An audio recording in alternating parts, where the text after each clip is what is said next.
Assalamualaikum warahmatullahi wabarakatuh. Perkenalkan, nama saya Dea Oktar Ramadhani dari kelas 10-4 dari SMA Negeri 2 Aku, nomor absen 6. Dan rekan saya Intan Ramadhani dari nomor absen 22. Kami di sini akan melakukan pengamatan komponen biotik dan abiotik yang ada di ekosistem sawah.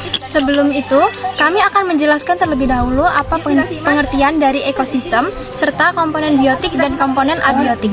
Jadi, ekosistem adalah suatu kesatuan fungsional yang di dalamnya mencakup makhluk hidup dan lingkungannya, dan diantaranya saling mempengaruhi. Singkatnya, ekosistem adalah hubungan timbal balik antara makhluk hidup dan lingkungannya yang ditempati oleh dua komponen, yaitu komponen biotik dan komponen abiotik.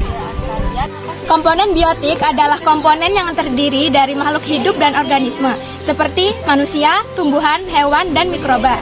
Komponen abiotik adalah komponen benda mati. Contohnya adalah air, tanah, matahari, udara, dan suhu. Hasil pengamatan yang telah kami dapatkan yaitu terdapat komponen biotik berupa tumbuhan primer, tumbuhan sekunder, dan hewan. Tumbuhan primer yaitu tumbuhan yang memang sengaja ditanam dan dirawat oleh para petani, kemudian akan dipanen kembali seperti contohnya yaitu padi. Tumbuhan sekunder yaitu tumbuhan liar yang tumbuh di sekitar tumbuhan primer, contohnya adalah rumput-rumput liar yang tumbuh di sekitar padi. Yang ketiga adalah hewan. Hewan yang kami temukan yaitu ada belalang, capung, serangga, katak, keong, ikan kecil-kecil, dan burung.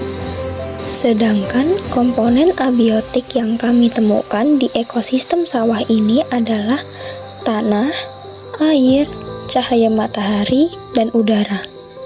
Setelah kami mengamati komponen biotik dan komponen abiotik di ekosistem sawah, hubungan antara keduanya sangat erat karena saling mempengaruhi satu sama lain. Seperti hasil pengamatan yang kami dapatkan, yaitu tanah dengan padi sangat mempengaruhi karena tanah memiliki peran penting untuk menunjang pertumbuhan dan perkembangan tanaman. Selain itu, tanah juga berperan sebagai tempat tumbuh tegak padi serta persediaan air, udara, dan unsur hara. Apa ya manfaat komponen tersebut bagi manusia? Tentu saja, komponen tersebut sangat bermanfaat bagi manusia, yaitu seperti komponen biotik, yaitu tumbuhan. Manusia memanfaatkan tumbuhan untuk berbagai hal, misalnya sebagai bahan makanan dan sebagainya. Selanjutnya, komponen abiotik, yaitu seperti udara, air, dan tanah, yang sangat penting bagi manusia. Tanpa udara dan air, kita tidak bisa hidup.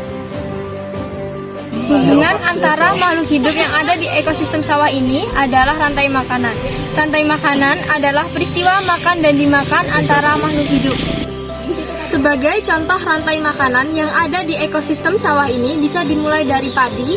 Padi ini akan dimakan oleh belalang, belalang akan dimakan oleh kodok, kodok akan dimakan oleh ular, kemudian ular akan dimakan oleh elang, kemudian tulang ini akan mati, kemudian terurai oleh jamur atau bakteri. Ini biasa disebut pengurai atau dekomposer.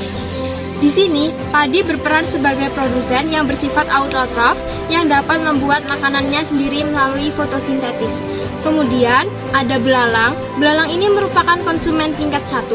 Belalang ini merupakan hewan herbivora yang memakan tumbuhan, yaitu padi. Kemudian ada kodok. Kodok merupakan konsumen tingkat 2. Kodok ini merupakan hewan karnivora, yaitu pemakan daging. Kodok ini memakan belalang. Ular di sini sebagai konsumen tingkat 3. Dia adalah hewan karnivora yang memakan daging, yaitu memakan kodok. Elang di sini sebagai konsumen tingkat 4. Dia adalah hewan karnivora yang memakan daging. Elang di sini memakan ular. Elang akan mati, kemudian bangkai elang akan terurai oleh jamur atau mikroorganisme. Mikroorganisme atau jamur ini biasa disebut dengan pengurai atau dekomposer. Demikianlah penjelasan dari pengamatan kami mengenai ekosistem sawah. Semoga yang kami sampaikan dapat bermanfaat bagi kita semua. Kami ucapkan terima kasih. Wassalamualaikum warahmatullahi wabarakatuh.